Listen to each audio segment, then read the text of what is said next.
আমরা হচ্ছি makeup artist, কোনো প্লাস্টিক সার্জন না।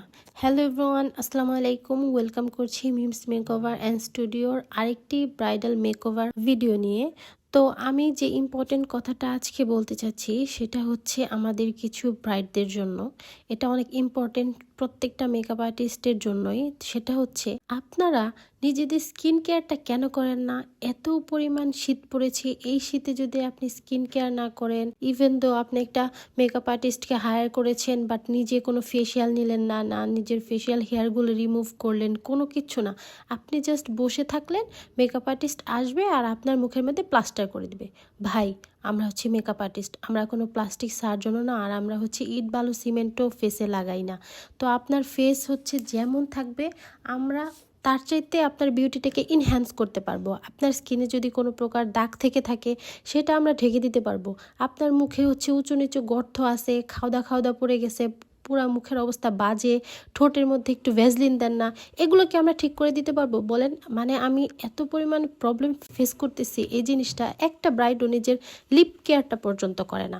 মানে আমি লিপস্টিক দিতে যাই আর হচ্ছে চামড়া হাতের সাথে খসে পড়ে আসে। আমি এত পরিমাণে ফ্রাস্ট্রেটেড এই বিষয়গুলো নিয়ে। আপনারা প্লিজ আপনাদের স্কিন কেয়ারটা একটু করেন আর মেকআপ আর্টিস্টকে দোষ দেওয়া বাদ দেন। আপনার ফেসে যখন আমি মেকআপটা করব তখন অবশ্যই আপনার যদি ফেসিয়াল হেয়ার থাকে তাহলে মেকআপটা কেকি হবে, মেকআপটা উঠে যাবে, মেকআপটা একটু পরে অক্সিডাইজ করবে।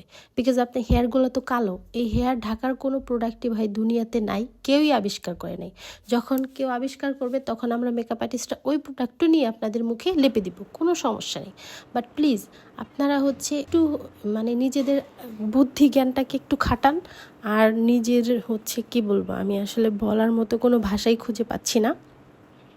আপনারা মেকআপ আর্টিস্টদেরকে দোষ দেওয়া অফ করে দেন, নিজের স্কিন কেয়ারটা করেন, নিজের স্কিন প্রিপারেশনটা আগে অন্ততপক্ষে করা উচিত। এমনিতেই হচ্ছে নিজের বিয়ে, তার উপর জাস্ট মেকআপ আর্টিস্টের সামনে আমি বসে পড়লাম মেকআপ করার জন্য, এমন হয় না ভাই। আমরা মেকআপ আর্টিস্ট, কোনো প্লাস্টিক সার্জন না। সো আপনার মেকআপ ততটাই সুন্দর লাগবে যতটা আপনার স্কিন ফ্ললেস হবে। আমরা অনেকবার বলে থাকি, সবসময়ই আপনাদেরকে বলে থাকি, বাট আপনারা নিজেদের কানে ওই কথাটা ঢুকান না। তারপরে দোষ হয় মেকআপ আর্টিস্টের। প্রত্যেকটা মেকআপ আর্টিস্টের এরকম দোষ দিয়ে বসে থাকেন যে মেকআপ ভালো হয় নাই। কিরে ভাই, যার ফেস সুন্দর, যার ফেস ফ্ললেস, তার ফেসে আমরা মানে সেম প্রোডাক্ট দিয়ে হচ্ছে সেম স্কিল দিয়ে তাদেরকে মেকওভার করে দিই, এতটা সুন্দর লাগে, এতটা ফ্ললেস হয়ে যায়। বাট আপনার স্কিনে কেন হলো না? সেটা তো অবশ্যই আপনার স্কিনের দোষ। তো যাই হোক, আজকে অনেক বেশি কথা বলে ফেললাম। এগুলো আসলে প্রত্যেকটা মেকআপ আর্টিস্টেরই মনের কথা, আমি জানি, বিকজ সবাই এগুলো আসলে ফেস করে নিজেদের কেরিয়ারে। তো আপনারা প্লিজ, আপনারা যারা আপকামিং ব্রাইড আছেন, প্লিজ আপনাদের স্কিন